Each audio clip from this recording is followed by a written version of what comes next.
Today, I want to talk about smells. Do you know how smell works?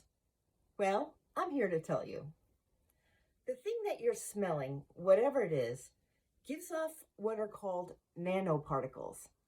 A nanoparticle is a very tiny molecule. So, odors are small molecules, tiny pieces of what we are smelling that is touching our nose. So, the bad news is this. Imagine all the gross things that you've smelled in your life: farts, poop, dead worms, dead bodies, rotten food, whatever. And then realize that little tiny pieces of those things touched the inside of your body. But the good news is a nanoparticle is really, really small. It's such a tiny amount of the thing that you're smelling that you can't catch anything that way. Nanoparticles are too small to have any effects. They're way smaller than germs. Now, that's not to say that there are no airborne diseases, because there are plenty. If someone coughs or sneezes their flu or whatever on you, then you can catch it. Those pieces of snot are way, way bigger than nanoparticles. Many medical professionals can tell what the infection is that their patient has just from the smell.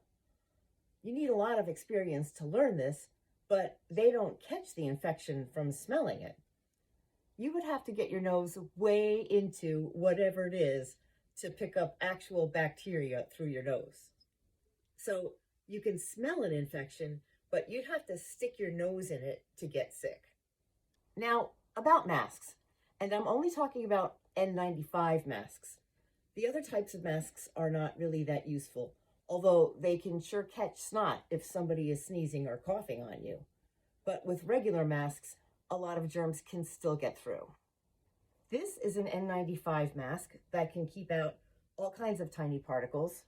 This is a surgical mask that is not as useful, and this is a cloth mask, which is also not that useful.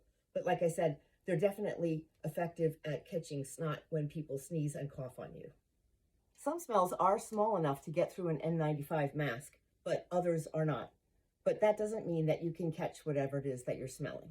The smell of sulfur can get through, but the smell of saccharin cannot. But remember, the nanoparticles that pass through your mask are tiny compared to the molecules that make up a virus. Don't just take my word for it. The American Chemical Society states, "Smell does not usually contain bacteria, which carry disease, and are much larger than the gaseous molecules that make up a smell, so the odor itself cannot make you sick." But there are poison gases that are dangerous and can even kill you. Although, no matter how bad the fart smells, that's not one of them. Again, the American Chemical Society states that dangerous gases can affect your health by causing shortness of breath, headaches, eye irritation, or, if large amounts are inhaled, even death. Respirators are a different story. They should be able to stop smells and dangerous gases. I'm going to wrap this up by talking about animals and how animals smell. Many animals rely on their sense of smell to tell them what's about. Many animals have a better sense of smell than vision, though that's not true for all animals. There are animals that rely on smelling abilities that we don't have. They have something called a Jacobson's organ that is very sensitive to smell particles, and it's way in the back of their mouth where it connects to their nose. Humans don't really have this. We have a residual one that doesn't really work, kind of like our appendix, which we have evolved out of using. Dogs and cats certainly have these abilities, and they have a Jacobson's organ. That's why dogs are so great at tracking and bomb sniffing and even detecting cancer. Here's an interesting fact. When a snake is flicking its tongue, what it's doing is gathering tiny particles of smell from the air and bringing it back into their mouth way in the back to their Jacobson's organ.